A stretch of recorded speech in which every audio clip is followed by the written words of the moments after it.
세계사 속의 한국 역사 8강 고대 삼국시대 고구려 편입니다. 이번 강은 한국사 편으로 5세기 동북아시아의 강자 고구려에 대해서 알아보는 시간입니다. 이번 강부터 고대 한국사가 시작할 텐데요. 먼저 삼국시대 고구려부터 하겠습니다. 연표를 보시면 기원전 1세기인 37년 고구려는 주몽이 건국합니다. 참고로 57년에 신라가 18년에 백제가 건국하지요. 기원 후 2세기 말 194년 고구려는 진대법을 실시하고 4세기인 313년 한사군 중 유일하게 남아있던 낙랑군을 몰아내고 372년 불교가 전래됩니다. 5세기인 427년 장수왕이 수도를 국내성에서 평양으로 옮기고 475년 백제 한성을 점령하지요. 7세기 초인 612년 수가 침입하여 살수대첩을 승리로 이끌고 이어서 645년에는 당이 침입하여 안시성 싸움에서 승리합니다. 수와 당과의 전쟁을 치르느라 국력이 약해진 고구려는 668년 결국 멸망하고 맙니다. 우리 한반도는 최초의 나라 고조선이 한무제에게 멸망하고 한반도와 만주 지역에 여러 나라가 등장하는데 부여, 고구려, 옥저, 동예, 그리고 한반도 남부 지역으로 삼한이 그것입니다. 이들 나라 중 부여, 옥저, 동예는 고구려에 흡수되고 마하는 백제로, 진하는 신라로, 변하는 가야로 발전하지요. 이들 초기 철기 국가들은 연맹체제를 이루며 지내오다가 점점 중앙집권체제를 갖춘 고대 국가로 성장하게 됩니다. 그러면 중앙집권화를 이루기 위해서 갖추어야 될 요소들은 무엇이 있을까요? 첫 번째, 부자 세습입니다. 왕위가 아들로 세습되어야 한다는 얘기지요. 두 번째로는 율령이 있어야 합니다. 사회 질서를 유지시킬 수 있는 강력한 법 체계가 이루어져야 하겠죠. 세 번째로는 불교의 수용입니다. 고대의 도시국가나 부족국가는 정복 활동을 통해서 영토를 확장해 가지요. 이 과정에서 정복지의 주민뿐 아니라 많은 전쟁 속에서 고통을 받은 백성들의 민심을 통합하기 위해서는 종교가 필요합니다.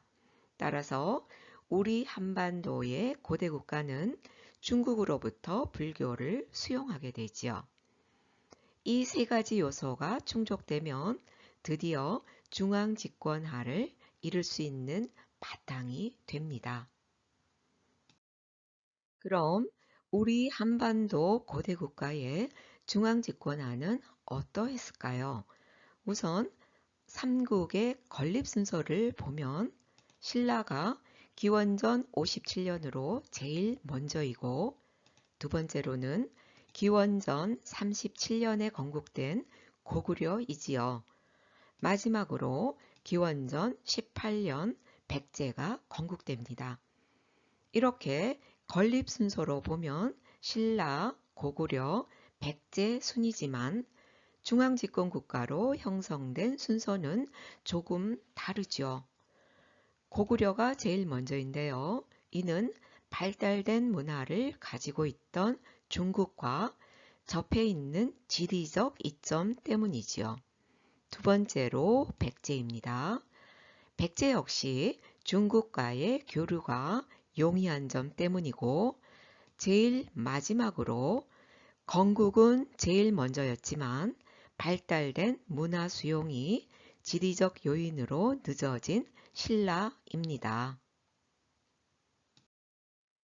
지금부터는 삼국 중 고구려에 대해서 알아보겠습니다. 고구려는 주몽이 기원전 37년에 건국합니다. 주몽은 활을 쏘는 사람에게 붙였던 이름으로 보아서 고주몽은 어려서부터 활 쏘는데 남달리 뛰어난 능력이 있었나 봅니다. 고구려의 건국 설화를 보면 시조 주몽은 물의 신 하백의 딸인 유화 부인과 하늘신의 아들인 해모수의 아들로 되어 있지요. 부모 몰래 사랑에 빠진 유화 부인은 아버지의 노여움을 사 집에서 쫓겨나 있다가 사냥 나온 동부여왕 금화의 눈에 띄어서 동부여로 가게 됩니다. 어느 날 햇빛이 따라와 몸을 비친 뒤 큰 알을 낳았는데 그 알에서 나온 이가 주몽이지요. 주몽은 동부여의 왕자들로부터 시샘을 받아 유화 부인의 기지로 얻은 훌륭한 말을 타고 무리를 이끌고 남하하여 고구려를 세우게 됩니다. 이 건국 설화에서 나오는 알에서 태어났다는 난생 설화는 무엇을 의미할까요? 알은 태양을 상징하죠. 한반도 삼국의 건국 이야기는 삼국의 건국 세력이 하늘 신을 숭배하는 부족이라는 사실을 말해주고 있습니다. 단군이 하늘 신의 아들이라는 고조선의 건국 신화와도 뿌리가 다 있지요. 고구려는 첫 도읍지로 동가강 유역의 졸본의 터전을 잡고 이어서 압록강 연안의 국내성으로 도읍지를 옮깁니다. 고구려의 생활터전은 평야가 적은 거친 환경이었기 때문에 자연적으로 중국과 싸우면서 용맹하고 강인한 모습으로 성장하게 됩니다. 이 용맹과 강인이 고구려인의 기질이지요. 이곳은 주몽이 첫 도읍지로 터를 잡은 동가강 유역의 졸본에 있는 오녀 산성인데요. 2019년도에 고구려 유적지 탐방 갔을 때 제가 직접 찍은 사진입니다. 이곳은 두 번째 도읍지인 국내성터의 모습인데요. 지금은 아파트 주변으로 성터만 남아 있었는데 전형적인 고구려 성축성을 보여주고 있습니다. 고구려는 어떻게 중앙집권국가로 성장할까요? 2세기 6대 태조왕은 2대 유리왕의 손자인데요. 옥저와 동해를 정복하고 중앙집권 체제를 정비하여 게르부 고씨가 왕위를 독차지할 수 있을 만큼 왕권이 세졌습니다. 9대 고국천왕은 8대 신대왕의 둘째 아들로 왕위를 그 아들에게 물려주는 부자 상속을 확립시켰고 재상을파소를 등용하여 진대법을 실시함으로써 왕권을 강화해 나갔습니다. 4세기가 되면 백제가 전성기를 이루면서 성장하는 시기이죠. 하지만 고구려는 삼국 중 가장 먼저 중앙집권 체계가 확립되는 시기이기도 합니다. 15대 미천왕은 13대 서천왕의 손자로 자기 아버지를 죽인 큰아버지인 봉상왕을 피해서 숨어서 소금 장수를 하다가 국상 창조리에 의해서 왕으로 옹립됩니다. 미천왕은 한사군 중 마지막으로 남아있던 낙랑군을 멸망시킴으로써 대동강 유역을 확보하죠. 17대 소수림왕은 16대 고국 원앙의 맏아들인데 고국 원앙은 백제 근초고왕 군과 평양성에서 싸우다가 전사했죠. 소수림 왕은 율령을 반포하고 불교를 수용하고 태학을 설립해 인재양성도 하는 등 국가체제를 정비합니다. 따라서 삼국 중 가장 먼저 중앙집권 체계가 확립되지요. 5세기는 삼국 중 고구려의 전성기입니다. 19대 광개토 대왕은 18대 고국 양왕의 아들이지요. 그러니까 소수림 왕이 큰아버지이고 백제 근초고왕에게 평양성을 뺏기고 전사한 고국 원앙의 손자가 되는 거죠. 이런 이유로 광개토 대왕은 즉위하자마자 백제를 공격하게 됩니다. 광개토 대왕은 한강 이북 지역을 차지했고 신라에 침입한 왜를 격퇴함으로써 신라에 대한 영향력을 강화시켰습니다. 20대 장수왕은 19대 광개토 대왕의 맏아들로 수도를 옮기게 되는데 국내성에서 남쪽인 평양으로 천도하지요.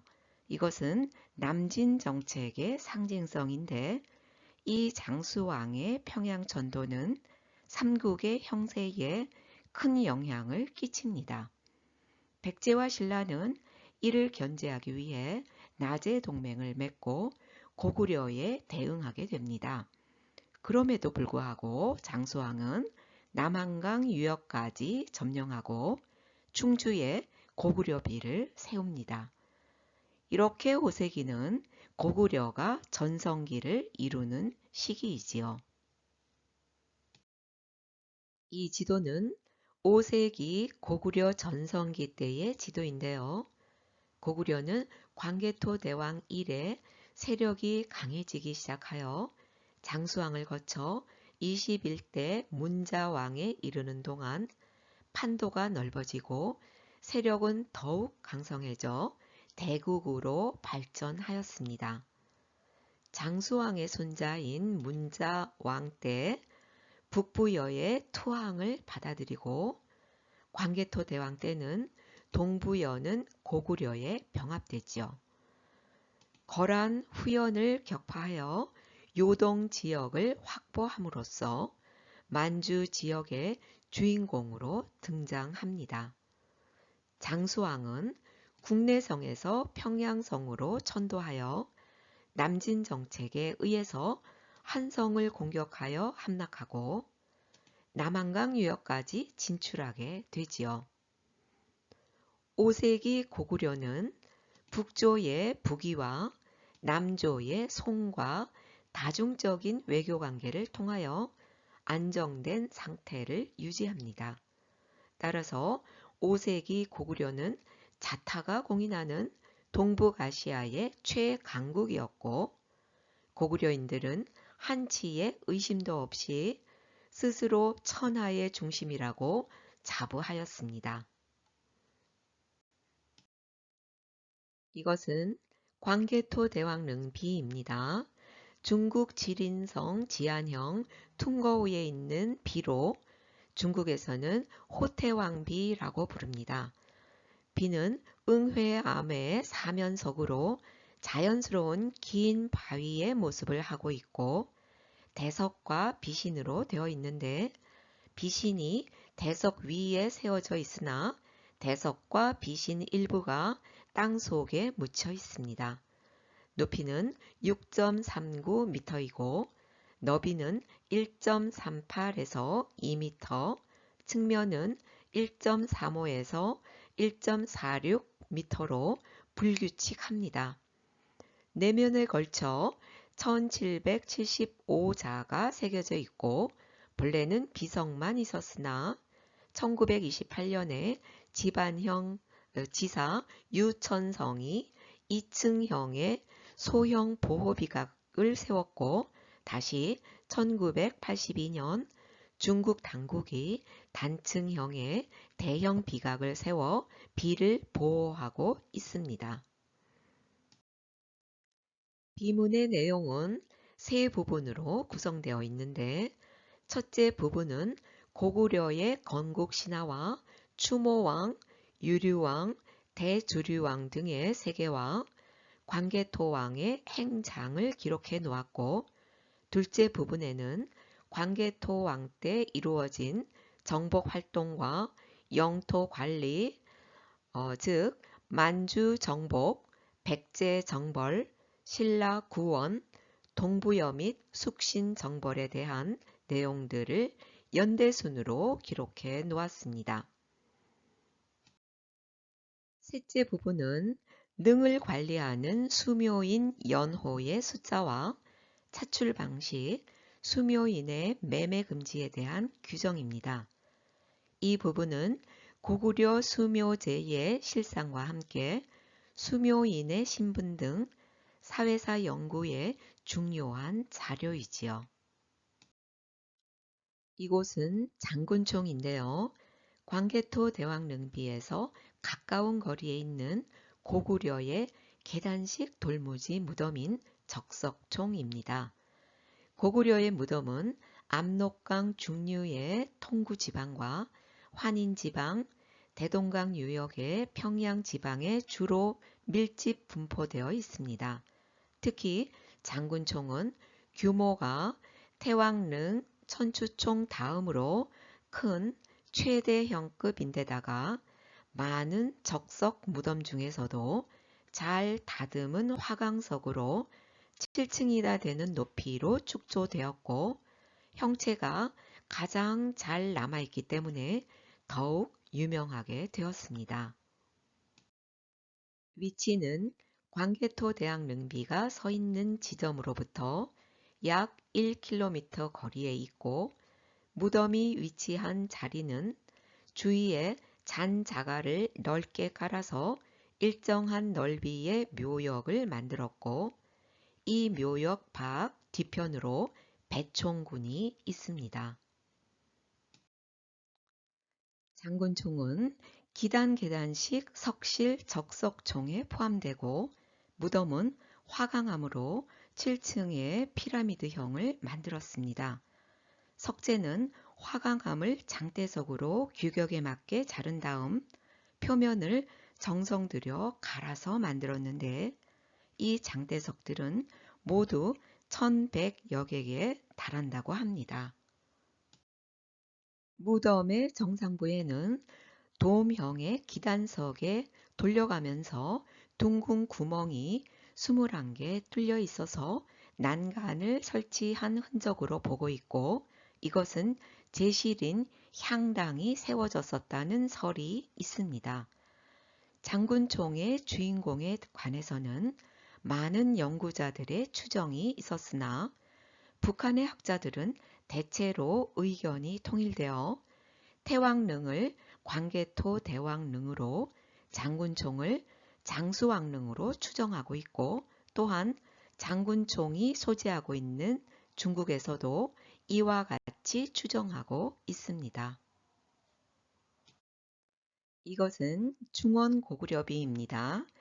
장수왕은 평양성으로 천도하면서 남하 정책을 펼쳤는데 백제의 도읍인 한성을 차지하였고 남한강의 물줄기를 타고 중부 이남의 내륙지방까지 깊숙이 침투함으로써 신라를 압박하였죠. 이 비석은 장수왕이 충주 중원을 점령하고 세운 비로 고려 대왕이 이곳을 방문하여 동이인 신라의 왕에게 의복을 내려주었다는 내용이 새겨져 있습니다. 6세기 후반 수나라가 300년간 분열되어 있던 거대한 중국 대륙을 통일한 후 고구려를 침입합니다. 고구려 26대 영양왕 때인 612년 수양제는 100만 대군을 이끌고 고구려를 향해 진군했으나 고구려의 완강한 저항과 지위계통의 혼란 등으로 지구전으로 돌입하게 됩니다. 이에 수나라는 우중문, 우문술 등을 지휘관으로 한 30만 5천 명의 별동대를 편성해 들어오지만 울지문덕의 활약으로 살수에서 퇴각하는 수나라군을 섬멸하고 말지요. 이것을 살수대첩이라고 합니다. 수나라는 거듭된 고구려와의 전쟁으로 인한 국력 소모로 나라를 세운 지 30여 년 만에 망하고 맙니다. 수를 이은 당나라도 고구려를 침입하는데요. 27대 영유왕 때에는 고구려 내부에서 당에 대한 강경파와 온건파가 대립하고 있었는데 당의 침략에 대비해서 천리장성의 대역사가 시작되었습니다. 공사를 지휘하던 강경파인 영계소문이 온건파인 영유왕을 죽이고 권력을 잡게 되지요. 연계소문의 추대로 왕위에 오른 28대 보장왕은 고구려 마지막 왕으로 수에 이은 당나라의 침입에서 고구려 군민의 필사적인 항쟁으로 안시성 싸움에서 당을 물리쳤습니다. 거듭되는 수와 당과의 전쟁으로 고구려의 국력은 점점 기울었습니다. 해가 거듭될수록 농토는 황폐해졌고 국가 재정은 바닥이 드러났지요. 연계소문이 갑자기 죽자 후계자 자리를 놓고 벌어진 권력 다툼에서 밀려난 연계소문의 큰아들 남생은 당나라에 투항했고 연계소문의 동생 연정토는 신라에 투항하자 이 기회를 놓치지 않은 나당 연합군의 공격으로 평양성이 함락되고 668년 고구려는 멸망하고 맙니다. 이로써 만주와 한반도를 호령하며 동북아시아의 패권을 주도하던 고구려의 700년 역사는 끝이 나고 맙니다. 오늘 고구려에 대한 강의는 이것으로 마치겠습니다. 다음 시간은 9강 고대 삼국시대 백제 편입니다.